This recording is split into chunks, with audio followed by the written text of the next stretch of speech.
Hi hello friends, എല്ലാവർക്കും ടെക്മാൻ എന്ന YouTube ചാനലിലേക്ക് ഒരിക്കൽ കൂടി ഹാർദമായ സ്വാഗതം. ഇന്നത്തെ ലാപ്ടോപ്പ് ക്ലീനിങ് വീഡിയോസാണ് കാണിക്കാൻ പോകുന്നത്. ലാപ്ടോപ്പ് ക്ലീൻ എങ്ങനെ നമ്മൾ എളുപ്പത്തിൽ ക്ലീൻ ആക്കാം എന്നുള്ളൊരു വീഡിയോ.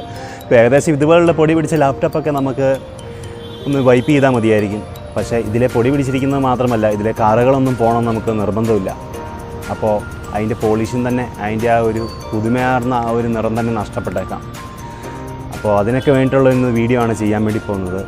ഇത് ക്ലീൻ ആയി കഴിഞ്ഞിട്ടുണ്ടെങ്കിൽ ഏകദേശം ഇപ്പോൾ ഈ കാണുന്ന വീഡിയോ പോലെ തന്നെ ഇരിക്കും നിങ്ങളുടെ ലാപ്ടോപ്പ്. അപ്പോൾ ആ വീഡിയോ ആണ് ഇന്ന് ചെയ്യാൻ പോകുന്നത്. വീഡിയോയിലേക്ക് പോകുന്നതിന് മുമ്പ് നിങ്ങൾ ആദ്യമായിട്ടാണ് ചാനൽ കാണുന്നതെങ്കിൽ സബ്സ്ക്രൈബ് ചെയ്യുക, കൂടെ ബെല്ലേക്കും കൂടെ ഒന്ന് എനേബിൾ ചെയ്യുക. ഓക്കെ, വീഡിയോയിലേക്കാണ്. നമുക്കിത് ക്ലീൻ ആക്കാനായി ഇതിൽ നമ്മൾ ഉപയോഗിക്കുന്ന സർജിക്കൽ സ്പിരിറ്റ് ആണ്. ഏകദേശം ഇതിന് 30 രൂപ വില മാത്രമേ വരുന്നുള്ളൂ. അതുപോലെ തന്നെ എല്ലാ മെഡിക്കൽ ഷോപ്പുകളിലും ഇത് ലഭ്യമാണ്. ഈ ഒരു ബോട്ടിൽ തന്നെ നമുക്കൊരു ഇഷ്ടംപോലെ തവണ നമുക്ക് യൂസ് ചെയ്യാം ഇത് ക്ലീൻ ആക്കാനായി. അതോടൊപ്പം തന്നെ ഇതിൻ്റെ കൂടെ വേണ്ടത് 3-4 കോട്ടൺ പീസ് ചെറുതായിട്ട് മുറിച്ച്. ഇപ്പോൾ കോട്ടൺ പീസ് ഇല്ലെങ്കിൽ ചെറിയൊരു കോട്ടൺ സോഫ്റ്റ് ആയിട്ടുള്ള ക്ലോത്ത് ആയാലും മതി.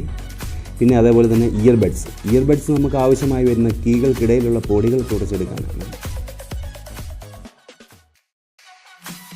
ഓക്കെ, നമ്മൾ ക്ലീനിങ്ങിൻ്റെ 1ാം ഘട്ടം തുടങ്ങുന്നതിന് മുമ്പ് ലാപ്ടോപ്പ് സ്വിച്ച് ഓഫ് ചെയ്യുക. അത് കഴിഞ്ഞ ശേഷം ലാപ്ടോപ്പിലുള്ള പൊടികളൊക്കെ ചെറിയൊരു കോട്ടൺ ക്ലോത്ത് വെച്ചും ബഡ്സ് വെച്ചും ഇതേപോലെ തുടച്ചെടുക്കുക.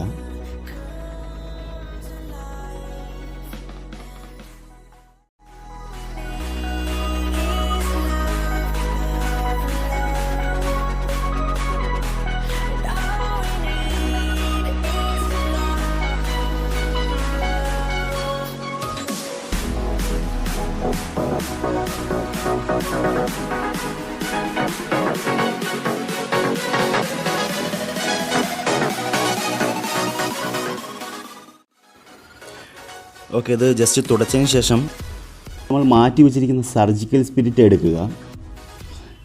അതിൽ നിന്ന് ഏകദേശം ഇതുപോലെ വളരെ കുറച്ച് മാത്രമേ എടുക്കാൻ പാടുള്ളൂ. കാരണം ഒരുപാടായി കഴിഞ്ഞാൽ ഇത് കീകൾക്കുള്ളിൽ പോകാനുള്ള ചാൻസ് വളരെ അധികമാണ്. അപ്പോൾ വളരെ ഒഴുകാത്ത രീതിയിൽ കുറച്ച് മാത്രമേ എടുക്കുവാൻ പാടുള്ളൂ.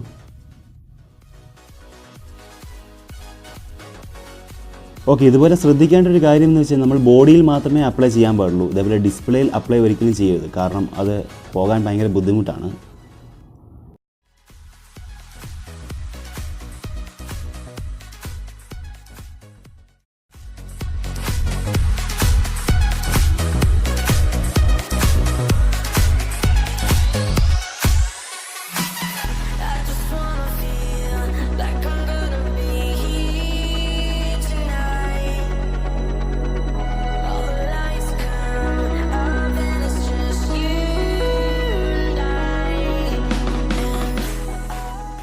ഫ്രണ്ട്സ്, അതിനുശേഷം അപ്പോൾ തന്നെ നമ്മൾ അപ്ലൈ ചെയ്ത സ്പിരിറ്റ് കോട്ടൺ വെച്ച് തന്നെ തുടച്ചെടുക്കുക. ഇപ്പോൾ നിങ്ങൾ കാണുന്നുണ്ടാവും അതിലുള്ള മാറ്റം തന്നെ നമുക്ക് വേഗം അറിയുന്നുണ്ട്. കണ്ടോ?